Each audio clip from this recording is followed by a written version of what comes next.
Mike's Daily Podcast. Episode 1396, and Mike Matthews broadcasting from Café Anyway, located somewhere in Podcastro Valley, Mont. Today we will hear from Madame Rootabega. She'll be back again. Valentino, Bison, Bentley.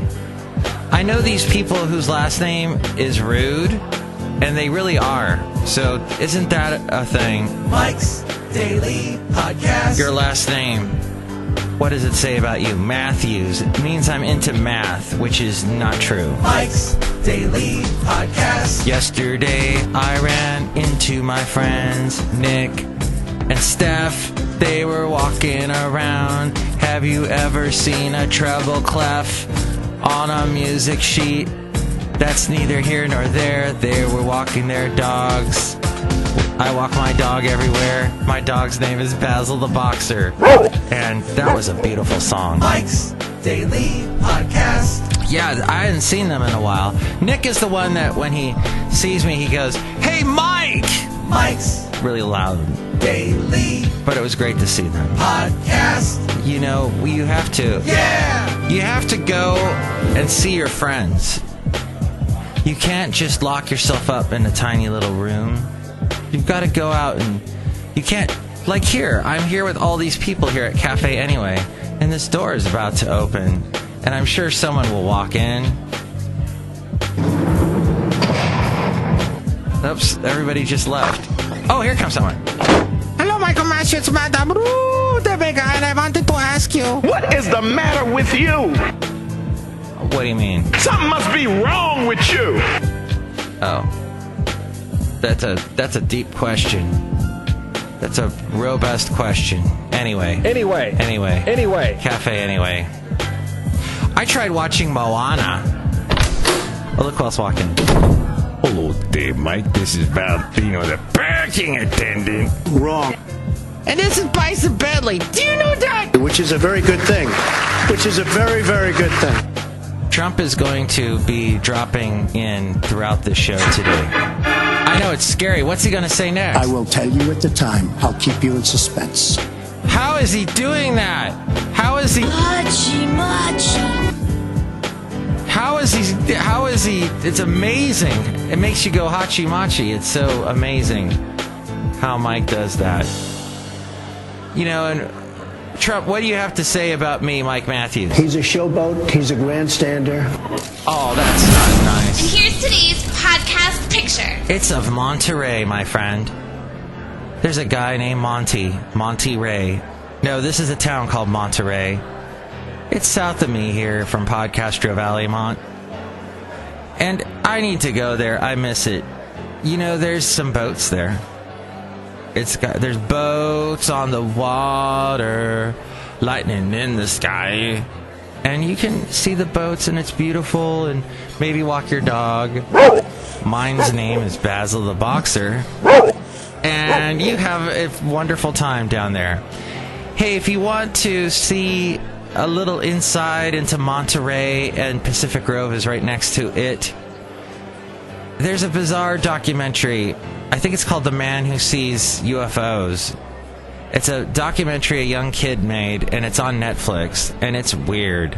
And I tried watching there's a lot of cussing in it. This guy who claims to see UFOs, he claims to film UFOs, but when you see them, when you see the video of it, they just look like little dots. It could have been someone with a laser pointer shooting the light like anywhere on the screen. It's dumb.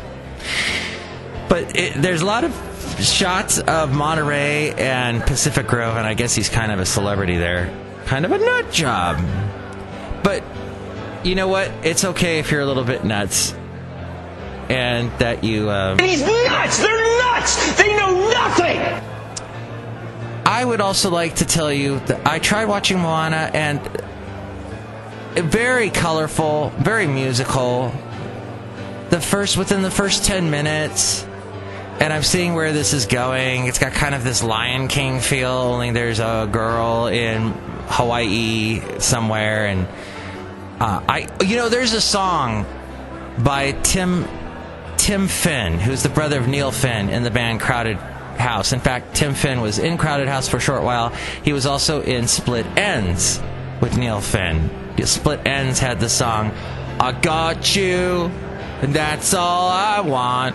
I don't know why sometimes I get frightened. If you read my mind, you tell that I'm not lying. So Tim Finn had a song where in the lyrics he goes, think of Tafiki, he'll never be defeated. Not even in the finest hour, his memory remains. Whoa, I'll sing to you my song of Perry Haka. And there's all these references in it, and I didn't realize what they were. And then I realized watching Moana, because they talk about Tafika in it, Tafiki. And Tim Finn, is from New Zealand. So this movie, at some point I'm just going to have to get over all the computer-generated animation crap I'm just so sick of. I start watching one and I'm like, oh God, here goes those same facial expressions, the same movement. It looks so computer-generated, and I don't know why it upsets me. It's weird. I don't know. I don't get that way when I watch an old Disney movie like Snow White and the Seven Dwarfs, which I haven't done in a long time. But that's neither here nor there or ever there or up there. What's up there? What is that on the ceiling of Café Anyway? Michael Matthew, it's a little bit of a pineapple. Ooh. Oh. Were you guys having a luau? We were watching Moana and we wanted to have a little luau. Ooh. Luau's are awesome. Luau. Hey, I wanted to sing to you some more music, but I can't because I got to get on with the segment today, which I know the name of. The name of the segment, and I'm going to tell it to you right now as I click on a couple of things and look through my list of what the heck is going on. We will call this segment Ain't Life Grand, because Ain't Life Grand is what this is. So we'll get to that in a moment with some interesting news that make you go, life is sure interesting. Is it worth living? I think it is. And I talked to my mom, and she's doing good. Thanks for asking. She, as you may or may not know if you've listened to the show for a while, my mom lost her leg a couple years back due to some health issues, and so now she walks around with one leg and a prosthesis, and she's gotten very good at the prosthesis. But the problem is with prosthesis is that you need to make sure that they fit the remaining part of your leg, the stub, the stump, whatever you want to call it. And so she's like, they've just fitted me a leg, and this is the best one yet. This feels so good. And I'm like, this is awesome, Mom. So it's good, you have to celebrate the little things in life. This is actually a huge thing for my mom, so I'm very happy. Okay. It's amazing what they do with prostheses these days. And apparently the people in Daytona Beach, the people that she works with, are amazing. So a big thanks to them for helping my mom out. Okay, back to the website, mikesdailypodcast.com. If you'd like to help out the show in any way, there's an Amazon link. You can click on that and buy whatever it is you're going to buy. Maybe you're going to buy a prosthesis. Whatever you're going to buy, go through that. Actually, probably buy a prosthesis online. You need special lists to help fit the prosthesis. There's a lot of a lisp. We're lisping a little to the left here today. That was a boat reference. What's the problem? Why do people have such issues with lisps? It's just a few extra S's. That was a reference to Kids in the Hall. Hey, finally, there's the PayPal. If you'd like to help us out that way, you'll become an Inglorious Mike's Daily podcaster and get a special greeting from all the Café Anyway characters. Finally, all the past podcast pictures, past shows, links to wherever you could. We're all over the internet. You can find out where. All there at mikesdailypodcast.com. We're linked to all kinds of social media. Okay, and now the segment called Life Grand.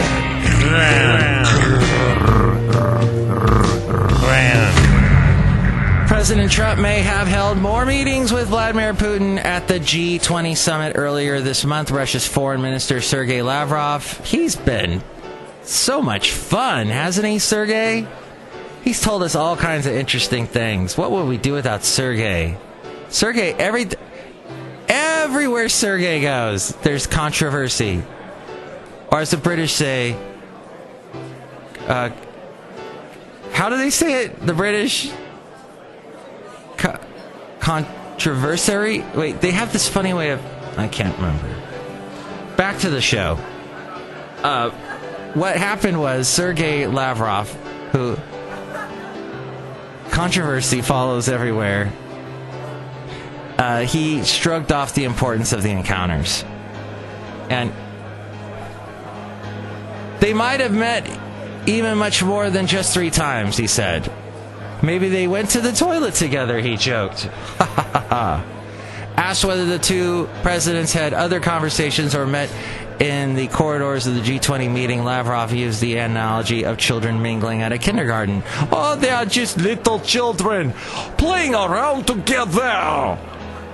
When you are brought by your parents to a kindergarten, do you mix with the people or are you waiting in the same room to start going to classroom? He added, and I will stop the horrible stereotypical Russian accent. I remember when I was in that position, I did spend 5 or 10 minutes in the kindergarten before they brought us to the classroom. Lavrov echoed the White House account of a third meeting between Trump and Putin during a social dinner at the summit in Hamburg. The other 2 meetings, one a scheduled bilateral meeting and another when the pair shared a handshake, had already been widely reported. After the dinner was over, I was not there, he said. President Trump apparently went to pick up his wife and spent some minutes with President Putin. So what? He said. Lavrov also said the U.S. presence in Syria was illegitimate and accused CIA Director Mike Pompeo of having double standards. You are criticizing Mike Pompeo? The nerve. Double standards regarding the establishment of military bases in the country. He said Pompeo's comments criticizing Russia's presence in Syria and the establishment of military bases on the Mediterranean coast at the Aspen Security Forum Thursday showed that something was wrong with double standards. Lavrov cited reports of 10 U.S. bases built in Syria, not to mention hundreds and hundreds of military bases of the United States all over the world and all around Russia. Okay. And then turning to North Korea, Lavrov confirmed that Russia would not support a regime change. We do not believe in regime change anywhere, he said. And he said Russian intelligence showed that North Korea's test missile launch earlier this month was not an intercontinental weapon. Our objective data we received from our radars located just on the border with North Korea, and according to that data, it is not an intercontinental missile. Asked why Russia why did Russia not consider North Korea a threat? Lavrov responded, I cannot say we are not considering a threat. What is going on the Korean Peninsula because of what North Korea is doing in gross violation of the Security Council resolutions. That's Lavrov. And makes me want to go to the Lavrovatory. I don't know what that meant. There's been a shakeup. No, I guess they do say controversy like us. This is really befuddling me today. There's been a shakeup in President Trump's legal team. Marc Kasowitz. This is bizarre. Remember Marc Kasowitz came out a few weeks ago after Comey gave his testimony? And he read a long list of things that he thought was wrong with Comey, even though they all loved Comey when he brought out the whole Hillary Clinton went into her emails and then said, everything's fine. And then just before the election, no, not everything, everything's bad. Marc Kasowitz is out of Mr. Trump's personal attorney. He's gone. Yeah, the reason for the moves were not immediately known. Kasowitz has represented Mr. Trump since the early 2000s and led his defense in the Trump University fraud case. Remember that? as the Republicans and the Trump supporters were yelling about the Clinton Foundation, Democrats had the Trump University to laugh about and point out. Kasowitz recently made headlines when he sent threatening emails to a retired public relations professional who had said Kasowitz should resign. In his first response, Kasowitz wrote, blank you. Kasowitz wrote a number of emails after that, including one that said, and you don't know me, but I will know you. How dare you send me an email like that? I'm on you now. You are F some word with a lot of stars after it with me now. Let's see who you are. Let's see who you are. Watch your back. And then a word that rhymes with ditch. Kasowitz later apologized. This according to CBS News and ProPublica. Now, one last thing about Trump, and that would be Mar-a-Lago, his Mar-a-Lago club that he loves to go to in Florida. And in fact, there's some controversy over the flying of there continuously, and how much is it costing the taxpayers to fly our president down to Florida all the time. But Mar-a-Lago has asked permission to hire 70 foreign workers this fall, attesting in the middle of the White House's Made in America week that it cannot find qualified Americans to serve as cooks, waiters, and housekeepers. Those requests were made to the Department of Labor in recent days and posted online yesterday. The for-profit club, where Trump spent numerous weekends this spring, asked permission to hire 15 housekeepers, 20 cooks, and 35 waiters. In addition, Trump's golf club in nearby Jupiter, Florida, asked permission to hire 6 foreign workers as cooks. The applications to the Department of Labor are a first step in the process of applying for H-2B visas, which would allow the clubs to bring in foreigners for temporary work between October and next May. Finally, Mariposa.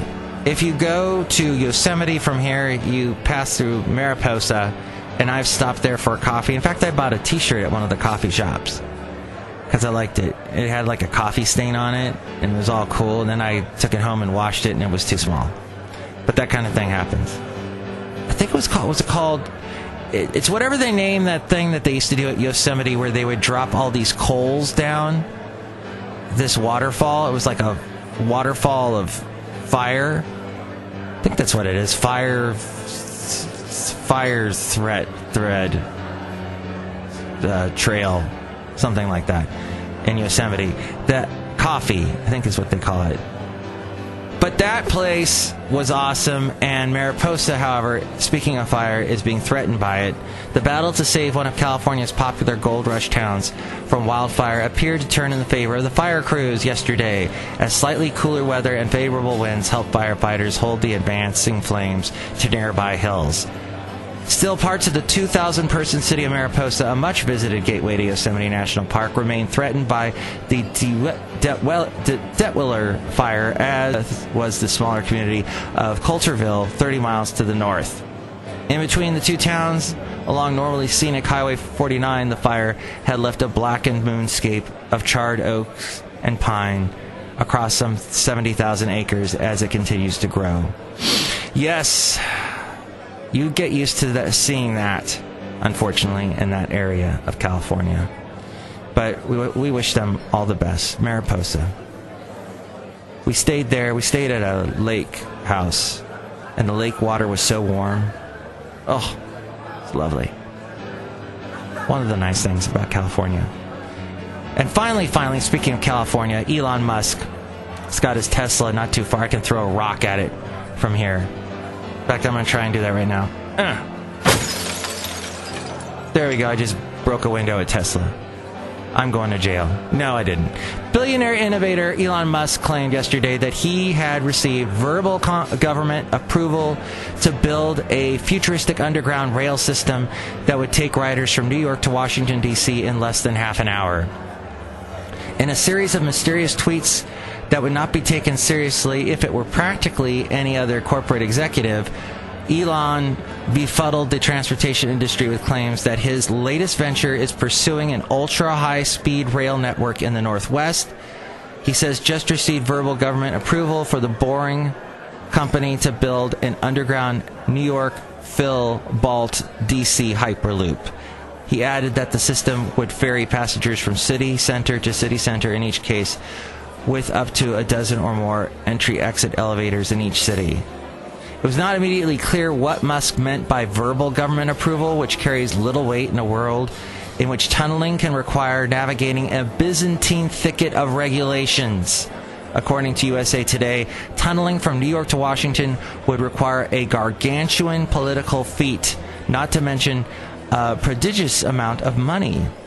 A U.S. Transportation Department spokesperson was not immediately available for comment to USA Today. A spokesperson for passenger rail company Amtrak, which controls much of the current rail corridor from New York to Washington, did not have an immediate comment either. And it looks like nobody else wanted to comment either. Well, thank you, Elon. As we go outside of Café Anyway, where we bring you Mike's Daily Podcast somewhere in Podcast Valley. What was that cartoon that used to be on MTV? Eon. Was it called Eon Flux? And then there's Elon Musk. I get those two mixed up. Next show is going to be, which we'll probably do on Sunday, it's going to be Shelley Shoehart, Floyd the Floorman, and John Deere the Engineer. Thanks for listening. Enjoy your weekend. Have a wonderful Friday. And if you're British, please give me a call at 336-MM Daily and tell me the proper way to say controversy. Thank you. 336-MM Daily. Mike's Daily Podcast is written and produced and performed by Mike Matthews. His podcast is super easy to find. Download or listen to his show and read his blog at mikesdailypodcast.com. Email Mike now at mikesdailypodcast@gmail.com. See you tomorrow. Bye!